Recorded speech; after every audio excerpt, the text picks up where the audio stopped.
Maintenant, je passe la parole à Ariel Kandel. Donc, c'est le lien direct avec ce que vient de dire notre ami Abraham Lévy. Et je voudrais dire que personnellement, je suis très touchée que Ariel soit parmi nous. Ariel, c'est un ami d'enfance de mes enfants. Donc, nous avons l'impression de nous retrouver en famille. Ariel, à toi, s'il te plaît.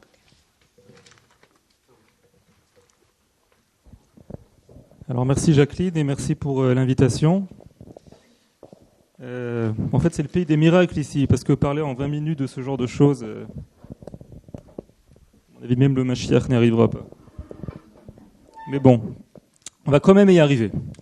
Alors, puisque Jacqueline a parlé de notre lien presque familial, on va dire ça comme ça, vous savez peut-être que dans le Talmud, le traité de Kiddushin enseigne certaines choses qu'un père est obligé de faire à son fils, ou d'enseigner à son fils plutôt. Et vu que le sujet c'est l'éducation dans 70 ans en Israël, ça c'est vraiment une bonne question, c'est ce qu'on appelle Hakarat Hatov. Alors c'est quand même important que je dise ici de cette tribune, puisque l'invitation m'a été lancée essentiellement par Jacqueline, c'est qu'il y a à peu près 40 ans, un peu plus de à peu près 40 ans, nous étions, je crois, en Espagne, hein, c'est possible, en vacances en Espagne, il me semble. Enfin, c'était il y a très longtemps. Et puis là, moi, j'étais le petit de la bande, comme on dit. Et évidemment, tout le monde allait à la piscine et nager. Et puis moi, je regardais la piscine comme ça. Je ne savais pas trop nager. Et là, il y a le mari de Jacqueline, Henri Zichrono Livracha, qui m'a jeté dans l'eau. Et il m'a dit, maintenant, tu vas nager. Et j'ai nagé. Enfin, ça a pris quelques temps. Mais il m'a appris à nager. Et donc voilà, donc c'est important de dire ça aussi aujourd'hui, puisqu'on parle d'éducation et des choses qu'on fait une fois et 40 ans après, on peut également s'en souvenir. Alors je raconte cette histoire entre autres parce que, évidemment, lorsqu'on parle d'éducation, vous savez, on peut parler de micro et de macro. Je peux maintenant faire une grande conférence sur l'éducation en Israël. On va quand même donner quelques chiffres. Mais c'est également, l'éducation en Israël, c'est également des choses qui sont liées à beaucoup d'anecdotes, c'est vraiment quelque chose d'incroyable. Et il y a quelques jours, j'ai eu l'immense privilège, on va dire ça comme ça, de guider à Yad Vashem M. Michel Drucker. Donc c'est en soi, on va dire, un événement lorsque Drucker vient en Israël. Et le guide à Yad Vashem, c'est aussi, bon, ça c'est une autre conférence, c'est autre chose. Mais en sortant de Yad Vashem, on a encore passé quelques temps ensemble dans la ville. Et à un moment, on était à un des carrefours ici, pas loin. Et à côté de nous, il y avait deux petits gosses. Alors, il ne comprend pas un mot d'hébreu, hein, il ne comprend rien. À part Shalom, il ne sait rien dire. Et il y avait deux petits gosses, je ne sais pas, ils devaient avoir 7-8 ans, qui étaient en train en fait de se disputer de savoir est-ce que pour traverser, ça valait plus le coup d'aller tout droit, donc de passer les deux routes qui étaient en face avec les deux bonhommes verts, ou est-ce qu'il valait mieux faire le tour? Et ils comptaient le nombre de secondes qu'il y avait entre le bonhomme rouge et le bonhomme vert, etc. Et là, Michel Drucker, il me regarde, et en fait, il n'y avait même pas besoin de comprendre l'hébreu pour comprendre la discussion entre les deux. Et il me regarde, il me dit, mais dites-moi, dans ce pays, tout est une page de Talmud. Et tout est une page de Talmud. Et en fait, il s'est quelque part, il m'a dit, mais vous avez un avis sur tout et à tout âge. Et ça l'a énormément impressionné. Et donc, cette anecdote, en venant ici, je me la suis rappelée ce matin parce que je pense qu'elle est quand même assez incroyable. D'autant plus qu'il m'a dit finalement, ouais, c'est ce que vous m'avez dit au début, c'est-à-dire que tout ce que vous faites finalement un jour a un but et à quelque part, et tout est un investissement. En Israël, on investit dans tout et pour longtemps, on va dire ça comme ça. À tel point qu'à ce moment-là, il m'a rappelé ce que je lui avais expliqué le matin. Je lui avais expliqué le matin en entrant à Yad Vashem. Comme vous le savez, Yad Vashem est introduit par ce qu'on appelle l'allée des justes des nations, où sont plantés des caroubiers. Et très souvent, les gens nous demandent c'est quoi, pourquoi il y a pas des oliviers, enfin je sais pas.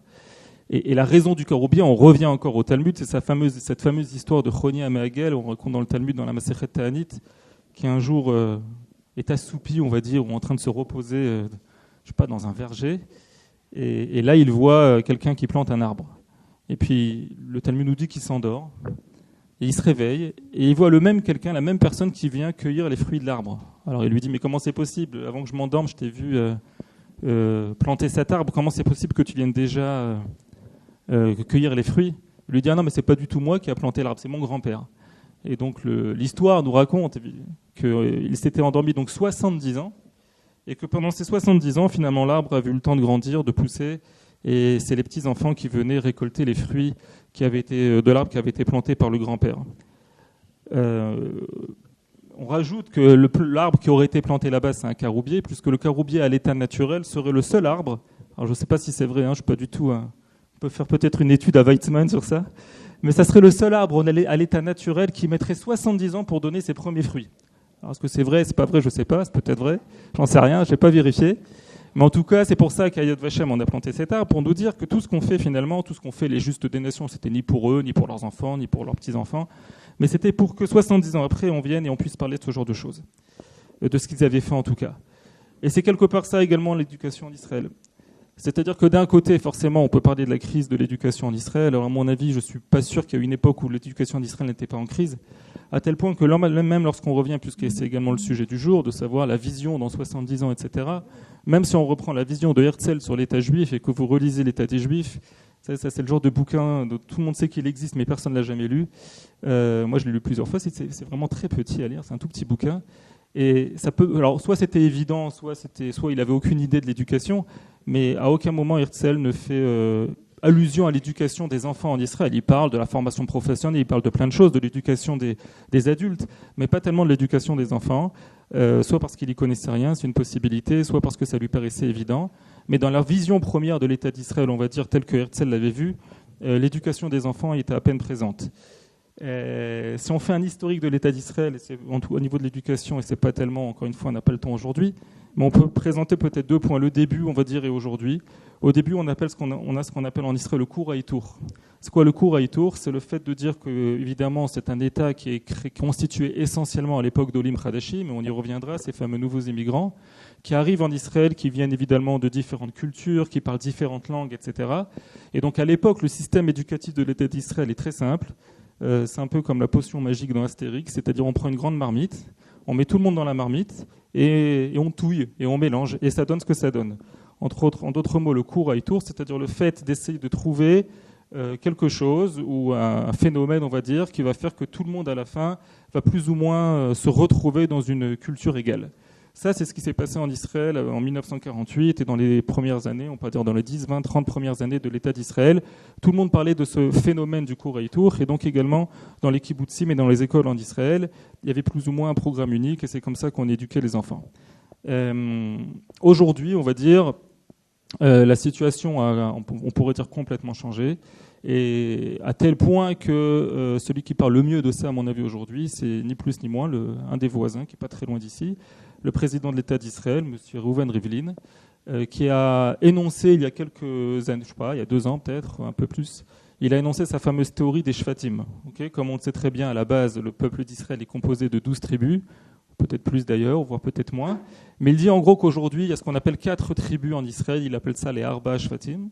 Okay, 4 tribus qui sont finalement donc, ce qu'on appelle les Chilonim. Alors c'est très dur à traduire en hébreu, en français, mais on va le dire quand même, donc les laïcs. Ouais. Je n'aime pas du tout ces traductions, mais bon, pour ceux qui ne comprennent pas l'hébreu, on va quand même le faire. La deuxième tribu, il appelle ça donc les Datim, ce qu'on pourrait appeler alors les pratiquants, mais tels que lui il le voit, sionistes, hein, c'est ce qu'on appelle les pratiquants sionistes tels que lui il l'entend, on va dire ça comme ça. La troisième tribu, c'est donc les Haredim, ce qu'on appelle les ultra-orthodoxes. Alors entre nous, ils sont aussi sionistes, même s'ils ne veulent pas trop le dire, mais ce qu'on appelle les ultra-orthodoxes qui ont le look, on va dire ultra-orthodoxe, donc qui s'habillent en noir, on va dire ça comme ça. Et la quatrième tribu, ce sont donc les Arabes en Israël.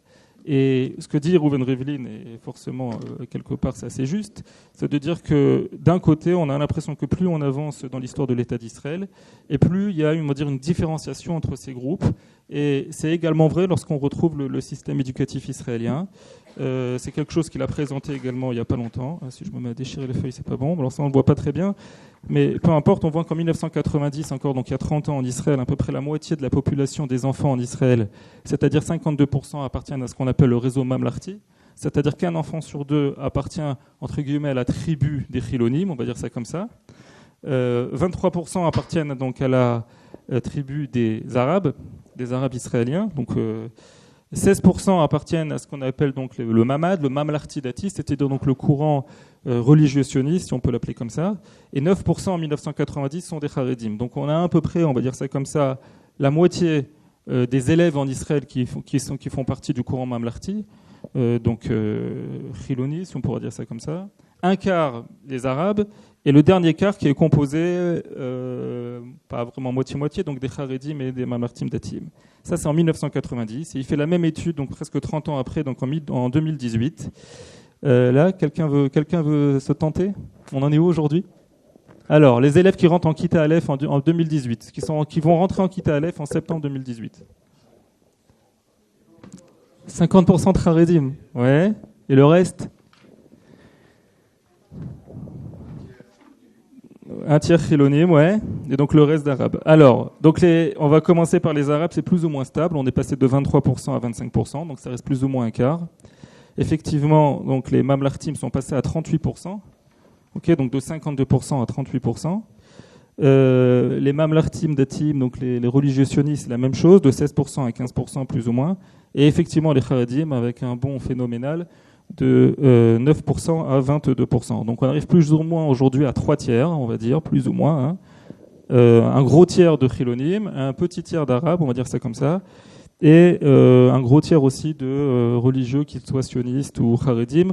Encore une fois, où c'est impossible de les mettre dans la même catégorie. Maintenant, lorsqu'on parle de ça, c'est donc intéressant de voir comment ça s'est un peu inversé. Forcément, c'est dû aux questions de démographie qui ont déjà été citées ici ou qui vont l'être. Je pense que ça a déjà été fait. De savoir de comment ça va se passer en Israël en termes de Chilonim, de Datim et d'Arabes en Israël. Mais c'est vrai que la tendance, elle est assez intéressante et elle est encore plus intéressante lorsqu'on regarde également en Israël quel est le taux de pourcentage de réussite au bac. Alors je dis d'avance qu'il ne faut surtout pas faire l'erreur de comparer le taux de réussite au bac en Israël et le taux de réussite au bac en France. C'est l'erreur qu'on fait souvent, alors encore plus aujourd'hui, parce que de mon temps déjà, on va dire que le bac il y a plus de 20 ans, 25 ans, fallait bien bosser pour l'avoir. Aujourd'hui en France, il me semble qu'il y a plus de 80% des gens qui ont le bac. C'est quelque chose que la France essaie de donner au maximum pour des raisons qu'on ne va pas expliquer maintenant. Alors qu'en Israël, on va dire le taux de réussite au bac, il est beaucoup plus faible. Alors pour plusieurs raisons. La première raison, c'est que comme vous le savez, le bac en Israël, c'est pas 3 jours, on passe le bac, on l'a ou on l'a pas. On peut passer le bac, on passe d'abord le bac sur plusieurs années. Ça commence en seconde, en première, en terminale. Si c'est pas vraiment ça, on peut améliorer ça après, pendant l'armée, etc. Donc c'est quelque chose de complètement continu. Mais aujourd'hui, si on prend le taux général de réussite au bac en Israël pour la population générale, il est plus ou moins autour de un peu moins de 60%, on va dire, pour la population générale. Pour la population juive de l'État d'Israël, c'est un peu plus de 60%, autour de 62-63% de jeunes qui ont le bac lorsqu'ils arrivent à la fin de la terminale. Et là, c'est intéressant, et c'est également intéressant dans les statistiques du Misrad HaChinour, c'est que la population, entre guillemets, on va dire arabe, parce que quand on dit arabe en Israël, forcément, ça implique beaucoup de catégories de gens. Donc, l'État d'Israël fait une vraie différenciation, à juste titre, entre 3 sortes de populations, les Bédouins, les Arabes et les Druzes. Donc les Bédouins ont un taux très faible, autour de 30%. Les Arabes israéliens autour de 50%, on va dire. Et les Druzes presque à 70%, qui fait que les Druzes sont les gens, en termes de moyenne, qui ont un taux de réussite au bac le plus élevé de l'État d'Israël. Alors ça s'explique pour des raisons qui sont très simples. C'est que les Druzes ont compris donc qu'il fallait s'intégrer, on va dire, au maximum au système, pas simplement éducatif, mais au système en général de l'État d'Israël. C'est pour ça que les Druzes font l'armée. C'est pour ça qu'on ne va pas parler de politique maintenant, mais vous avez à peu près 100 000 Druzes en Israël qui sont représentés à la Knesset par 4 députés dans 4 partis différents et un ministre. Ok, on ne va pas parler maintenant de la représentation des Français à la Knesset, c'est encore une autre question, mais ça prouve comment les Druzes ont fait un vrai travail d'intégration au sein de la société israélienne. Et évidemment, le faible taux, plus faible taux, on va dire, de la population juive, s'explique également par le fait, comme on l'a dit juste auparavant, que vu que la population des Haredim, donc des ultra-orthodoxes, s'agrandit de plus en plus, et que la majorité des enfants Haredim ou des jeunes Haredim ne vont pas jusqu'au bac, ok, ils font ce qu'on appelle les miktsot à liba en général, et même pas tout le temps, c'est-à-dire un peu de mathématiques, un peu d'anglais, et c'est même pas vrai pour tous les Haredim, mais l'immense majorité de cette jeunesse ultra-orthodoxe qui grandit en Israël de jour en jour, on va dire, pour la majorité d'entre eux, ils ne vont pas au bac. Et donc ce que je vais essayer de faire dans les quelques minutes qui me restent, et pour terminer, c'est d'essayer de voir finalement, d'un côté, est-ce qu'il y a une solution à ça? C'est que d'un côté, donc on a l'impression que on est passé d'un cours à e-tour, donc d'une méthode où tout le monde doit faire la même chose, à une méthode de différenciation très claire où chacun a une identité, on va dire, bien trempée, premièrement. Et deuxièmement, on se rend bien compte également que, véritablement, lorsqu'on regarde le nombre d'élèves en Israël et savoir dans quel réseau scolaire ils vont, véritablement ici, il y a une grosse différenciation en Israël. Alors, pour donner une solution à l'avenir, D'abord, je vais dire ce qui se passe aujourd'hui à la mairie de Jérusalem, et également au ministère de l'Éducation. J'étais encore la semaine dernière avec Bennett, entre autres, sur ces questions-là, de savoir comment on intègre mieux les Olim dans les réseaux, on va dire, de scolaires israéliens, d'autant plus que les Olim de France vont en général dans les réseaux du Mamlarti Dati, donc religieux sionistes. Donc il y a aussi des questions à se poser de savoir est-ce que les Olim sont comme ci ou est-ce qu'ils ne sont pas vraiment comme ça, puisqu'on adore mettre des étiquettes en Israël et que les Olim de France ont horreur des étiquettes. Donc c'est un vrai problème également lorsqu'on essaie d'intégrer la société israélienne. Et à partir de là, donc, ce qui est également important de savoir, c'est que malgré ce qu'on vient de dire, il y a oui, dans certaines localités en Israël, et particulièrement à Jérusalem, on commence à se rendre compte qu'il y a oui un phénomène qui fait que les gens aimeraient de plus en plus se retrouver au centre, on va dire, de l'échiquier. Alors, d'un côté, ça ne se voit pas en Israël pour des raisons également politiques, parce que les partis politiques font tout pour que les gens soient le plus différents possible, parce que plus on est différent et donc plus on va voter pour des partis politiques différents. Donc ça intéresse les hommes politiques israéliens, qu'on soit différents. Mais d'un autre côté, ce qu'on appelle en hébreu l'atzbia baraglaim, il y a le peuple qui aime de plus en plus, qui aimerait peut-être se rapprocher de plus en plus. Et cette année, à la mairie de Jérusalem, donc dans ce qu'on appelle au centre d'éducation de la mairie de Jérusalem, c'est-à-dire les gens qui placent véritablement les élèves dans les différents collèges ou lycées. On ne va pas rentrer dans ce système-là de savoir comment on rentre, parce que alors là aussi, on peut donner encore 15 millions d'idées et 15 heures de savoir si c'est un bon système ou un mauvais système. Mais pour la première fois, on va dire, dans l'histoire de la ville de Jérusalem, il y a eu un phénomène où il n'y a pas eu assez de places dans les écoles. Alors je m'explique, il y a plein d'écoles dans cette ville qui ne sont pas pleines, mais il y a un phénomène aujourd'hui, en fait, où les Haredim deviennent moins Haredim, en tout cas dans leur choix scolaire pour leurs enfants, c'est-à-dire que de plus en plus de Haredim essayent d'introduire certains de leurs enfants dans le Mamlarti Dati, donc dans le courant religieux sioniste. Et il y a le même phénomène du côté des Chilonim, également, de plus en plus de gens qui sont certes pas pratiquants du tout, mais qui veulent que leurs enfants également appartiennent à un courant d'éducation qui présente un peu plus de valeurs juives et de savoirs juifs, etc., tout en restant, on va dire, non pratiquants.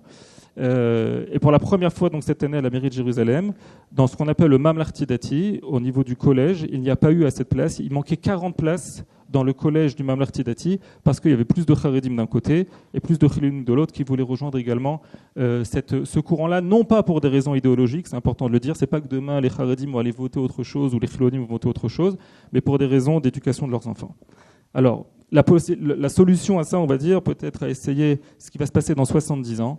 Alors, à mon humble avis, je pense, moi, effectivement, que contrairement à ce qu'on pourrait croire lorsqu'on voit l'échiquier politique israélien, oui, la société israélienne est une société qui cherche l'unité, contrairement à ce qu'on peut lire dans les journaux.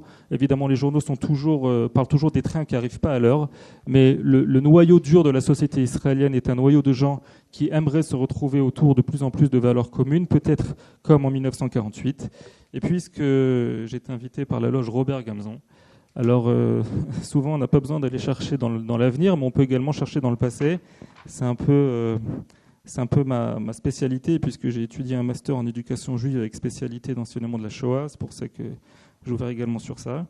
Et Gamzon, donc, comme vous le savez, qui était donc le fondateur, on va dire, des éclaireurs et des éclaireuses israélites de France, a fait son alia, comme vous le savez, il est venu habiter en Israël, et lorsqu'il arrive en Israël, donc forcément, il a énormément de choses à essayer d'apporter à Israël, il a en tout cas essayé. Il serait peut-être étonné qu'aujourd'hui, en 2018, à l'heure où je vous parle, dans une semaine, il y a à peu près 300 jeunes qui vont se retrouver dans le Golan, dans un camp EI. La moitié d'entre eux sont des Olim Khadashim qui sont nés en France, l'autre moitié sont des deuxième génération, des enfants, c'est mes enfants à moi, ceux qui sont nés en Israël et qui ont décidé de rejoindre également un mouvement EI en Israël. Et pourquoi c'est intéressant ? Alors on pourrait dire encore une colo, encore un truc. Alors c'est intéressant pour la simple et bonne raison que c'est ce qu'on appelle une start-up sociale, une start-up chevratit, dans le sens où c'est peut-être... Alors ça, même au Tsofim en Israël, ça n'existe pas. C'est vrai qu'au Tsofim, il y a les Tsofim datim et les Tsofim qui ne sont pas datim, mais ils ont très peu d'activités ensemble. Là, il y a un essai, on va dire, de mettre pendant 20 jours, et non pas pendant 2 jours. En général, les camps en Israël, ça dure 2 jours dans les moments de jeunesse. Des enfants qui sont pour une partie complètement chilonim, des autres qui sont extrêmement datim, et d'essayer de leur faire le vivre ensemble. Et Gamzon, donc, à l'époque, avait écrit la chose suivante. Il parlait très souvent de l'harmonie, un peu comme le Rav Moshe Bochko, Zichrono Livracha. C'était une valeur qui était très proche au cœur de Gamzon. Tivliyut, il appelait ça en ivrite. À mon avis, c'est un mot qu'il avait inventé lui-même. Ça vient du mot tevel, qui veut dire monde, etc. Et donc Gamzon écrit comme ça: le terme harmonie convient bien à la nature musicale de Gamzon. Pardon, ça s'écrit dans le bouquin qui a été écrit par un gars qui s'appelle Isaac Pougatch. C'est un vieux bouquin que j'ai trouvé chez moi. Je ne sais pas d'où j'ai ce bouquin. Il y en a certains qui connaissent sûrement. Et donc il écrit comme ça. Donc le terme Tivliyut convient bien à la nature musicale de Gamzon, dont certaines inventions techniques sont axées à juste titre de haute fidélité. Plus que quiconque, Gamzon était qualifié d'en recommander la recherche à ses jeunes, puisqu'il a recherché cette harmonie dans tous les domaines et en particulier dans sa profession. N'avait-il pas découvert une méthode de reproduction du son par plusieurs haut-parleurs séparés dans l'espace et spécialisés chacun pour un domaine particulier de l'échelle des sons musicaux? C'est comme si dans cette salle on avait 8 haut-parleurs et que chaque haut-parleur avait une fonction différente, des graves, des aigus, etc. Ce système acoustique n'est autre que le pluralisme qui, transposé dans le monde spirituel, est devenu la clé de voûte de la pensée castorienne. Castor, c'était le nom de totem de Gamzon. C'est l'union dans la diversité, la voie la meilleure, la plus sûre vers l'harmonie.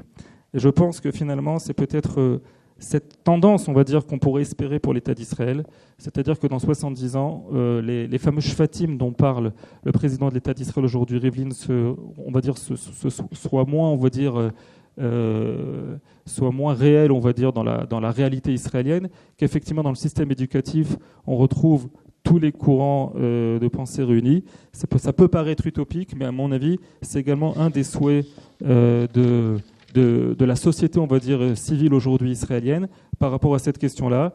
Et quelque part, on va dire, ça pourrait également répondre, on va dire, à un grand besoin d'abord de l'État d'Israël pour pouvoir avancer ensemble, comme ça a été dit, et non pas séparément. Et pour terminer, je pense que ça peut être également, puisque nous sommes ici pour l'immense majorité d'entre nous, des Olim, non pas de France, mais de pays francophones, parce que sinon le Belge, là, au premier rang, il va me couper la tête. De pays francophones, je pense que c'est également un apport réel que l'ALIA française ou francophone peut véritablement amener à la société israélienne. C'est-à-dire nous qui avons, moi je dis très souvent au ministre de l'Éducation Bennett, je lui dis que moi quand j'étudiais à l'époque à l'école Yavneh, et c'est pas une image, c'est véritablement vrai, il y avait à ma gauche un gars qui avait des péotes et qui avait une kippa noire, et à ma droite il y avait un gars qui mangeait du cochon à kippour, et moi j'étais au milieu là, je les regardais à droite, à gauche, bon, j'essayais de me trouver un petit chemin entre les deux, et je pense que c'est véritablement cette notion, on va dire, du pluralisme et du vivre ensemble qu'a vécu le judaïsme français en France et qu'il continue d'ailleurs à vivre ici en Israël, qui peut être à terme également un exemple pour le système d'éducation israélien. Toda rabba.